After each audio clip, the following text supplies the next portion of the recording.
With sights set on the surging new Republican frontrunner, check out this poll from ace pollster Scott Rasmussen. Newt Gingrich now leads the field nationally with 38%. That's a 21-point lead over Mitt Romney, who's down at 17%. Herman Cain and Ron Paul tied for third at 8%. Paul out with a new blistering web ad today targeting Gingrich. Please take a listen. If you want to put people in jail, let's look at the politicians who created the environment, the politicians who profited from the environment, politicians who profited from the environment. Newt Gingrich on the defense for taking $1.5 million. After he left Congress, Freddie Mac paid Gingrich at least $1.6 million. $1.6 million, some of it just before the housing market collapsed. We welcome back to the show Congressman Ron Paul, Republican of Texas, and of course presidential candidate. First of all, Mr. Paul, welcome. And let me ask you, sir, your web ad criticizing Newt Gingrich has gone completely viral. Completely viral. It's running everywhere. Let me begin with this. What message are you sending in this? Well, I think the message is it's another politician who, flip-flops around and is on both sides of so many issues. But I think the one issue that I talked about in there, or actually I didn't talk about, other people did the talking, was the issue of Fannie Mae and Freddie Mac, because you yourself know I've been very much involved in the housing bubble and what was going on, and how I tried to get rid of that line of credit to the Treasury, which was the moral hazard involved and helped build that housing bubble. And then now to think that an individual like Newt has actually gotten a lot of that money. As far as I'm concerned, that's taxpayers' money. I mean, they went into debt. We had to bail them out. They're still going into debt. They're still getting bailed out. So one way or the other, getting $30,000 a month, adding up to over $1 million, I think that's a big issue, and not too many people have been talking about it. Congressman, do you think Newt Gingrich was selling influence? Is that what this is about? Selling influence for Freddie Mac, selling influence for the pharmaceutical and the drug companies? Well, he has influence, and he says he's selling advice, so it's very influential. And, in some ways, I don't come down really hard on lobbying and petitioning. I see this as a principle that we have to protect. But when you're coming from the inside and you have expertise and you've had this experience and you get a lot of money for it and it's coming from the government, that sort of makes me perk up. And I would think it would make the American people perk up on this too and wonder about this. And I don't know why he should get a pass on it. Your ad also includes the famous ad with Newt sitting next to Nancy Pelosi talking about climate change. Now, Newt has apologized for that. He said it's the dumbest thing he's ever done. Are you ready to forgive him for that? Well, I'm a pretty forgiving person. I think that one is probably more capable of me forgiving. But I want to hear an apology to the American people for the money he got out of Fannie Mae and Freddie Mac. I'll have to be a little bit more cautious before I give him a blanket forgiveness on that one. All right. Well, let me ask you, the Manchester Union leader, of course, endorsed Newt up in New Hampshire. They called him a true conservative. Do you disagree with that?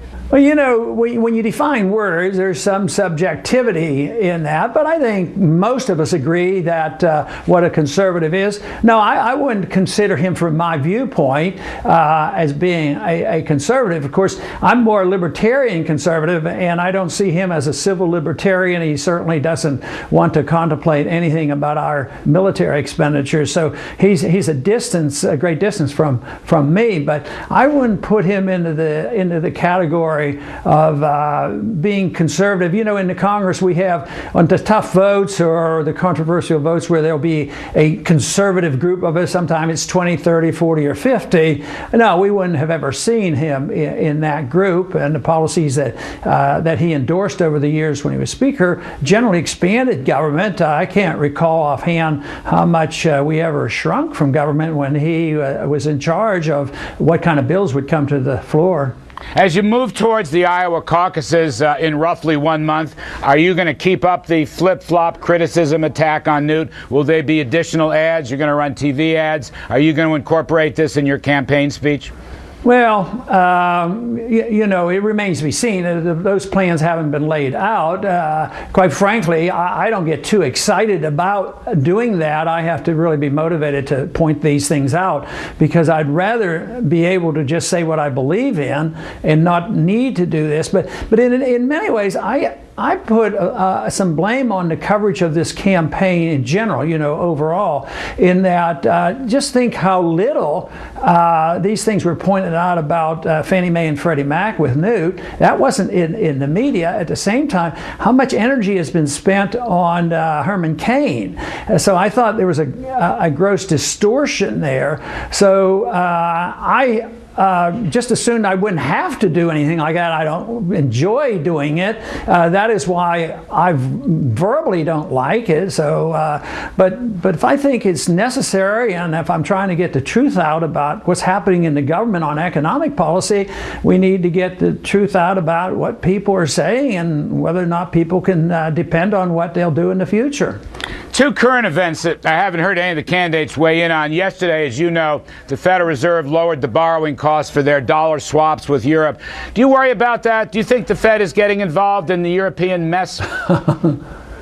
Big time. I think this might even end up being a bigger bailout than 08 and 09, and there were a lot of dollars there extended because of that 15-16 trillion dollars that we finally were able to identify. A third of it went to Europe, so we're very much involved even earlier on. And now this time it's blatant, it's bigger, it's all the sovereign debt, it's the banks that are involved, and it's these swap arrangements and these credit swaps that could come into effect. So I think they're very, very concerned.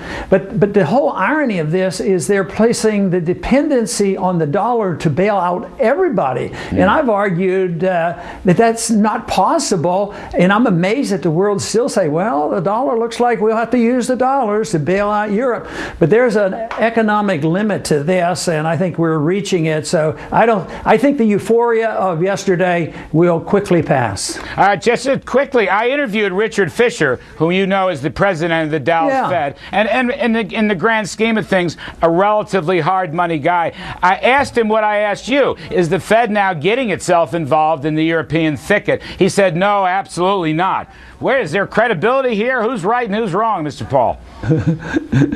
Well, he's on the inside track. I would hope that he wouldn't be deceiving us, but I can't imagine. I mean, what are they doing? What were they talking about yesterday and being available? And Bernanke even said 2 or 3 weeks ago that we are available. We're watching it carefully, and if necessary, we will protect the markets. We will see that the liquidity is there. Liquidity means they will inflate, they will make the loans, and they will do whatever is necessary.